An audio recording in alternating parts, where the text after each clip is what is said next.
Before beginning any demolition project, get yourself into the mindset that demolition is a project in itself, not just a means of getting to the real project.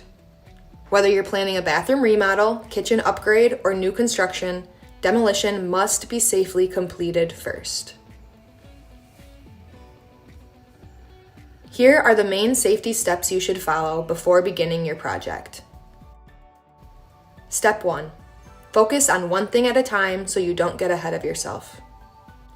If you rush things and fail to complete each step properly, it could lead to safety issues or mistakes that end up costing you.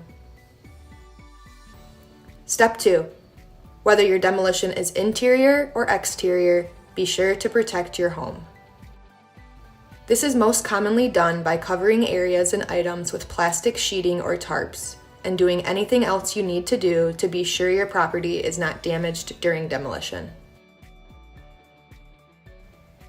Step 3. Turn off all power in the work area. If you need to use power tools, utilize an extension cord to safely power them wherever you're working. Step 4. Before tearing into a wall, make sure you know what's behind it first. Blindly tearing into a wall that contains electrical and plumbing is flat out dangerous. Step 5. Pick up your mess as you go to keep your site clean, organized, and most importantly, safe.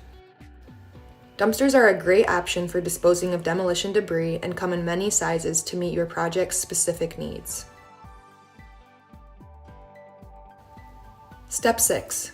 Go into your project prepared with the right tools and safety equipment.